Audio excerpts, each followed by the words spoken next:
Planning a gather round unit is one of my favorite parts of homeschooling. It's that exciting stage where we get to decide how much we want to add in, what activities we'll do, and how deep we'll actually go into the topic. Some units we keep really simple, just open and go, while other times we add in extra books, videos, crafts, or hands-on projects to make it even more engaging.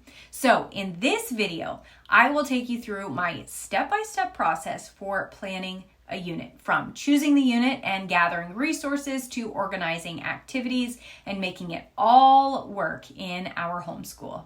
The first step in planning a gather round unit is choosing the unit and getting everything set up so it's ready to go when we start. Once I pick a unit, I have two options. Either wait for the physical copy to arrive, which is new, we just started doing that, or to print the digital version at home.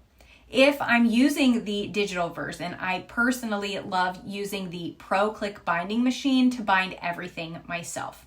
It makes it easy to flip through the pages, and I can even add or remove pages if I need to. But there are a ton of different ways that you can organize a digital unit depending on what works best for your homeschool. Some other options include 3-ring binders, great for keeping lessons organized and easy to add in extra pages. You could staple small sections together. If you don't want to bind the whole thing at once, breaking it up into sections maybe would work well. Using a disc-bound system. If you love the flexibility of rearranging the pages, this could be a great option. Or you could just print the pages that you need. If you prefer to go Paperlite, you can print just the student pages and use the teacher's guide digitally. For families using a tablet or an iPad, some prefer to keep everything digital and use a PDF reader to follow the teacher's guide while letting the kids complete student pages on the screen.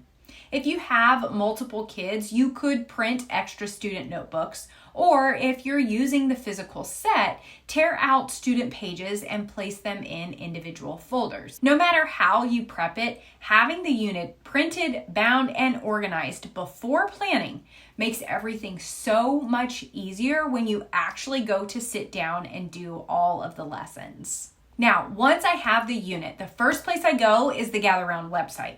There is a section called App Resources, and this is a goldmine of extra materials that other families have used for that unit. So inside the App Resources tab, you'll find things like videos related to those lessons, craft ideas and hands-on projects, and even research websites for diving deeper into the topic. Now, your teacher's guide actually has a QR code that will take you straight to this section of the website, so you can pull it up instantly without doing a lot of searching around.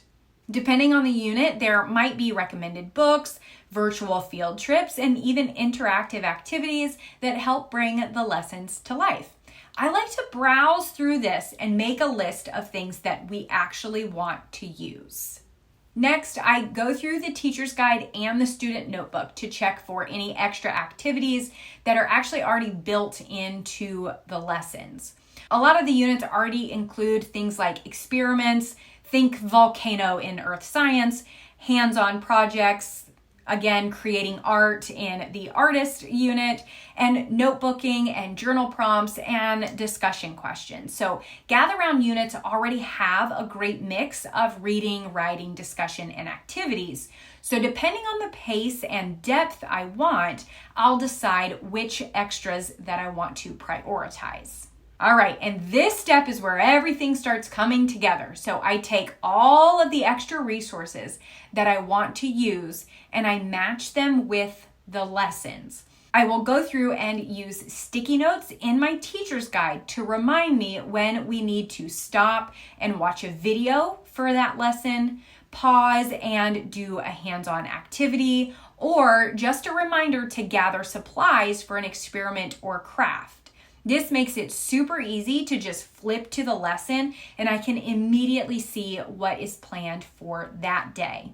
Some units, I will keep it really simple, just open and go and not really adding anything extra. Other times, I go all out and include a ton of resources. It all just depends on how in depth we want to go.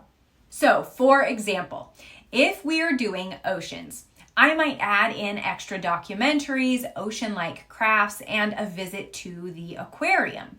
If we're doing entrepreneurship, I might plan for a Shark Tank style project where my child creates their own business idea. If we're doing reptiles, I might keep it simple and just use the notebooking page and just watch a few videos from the website.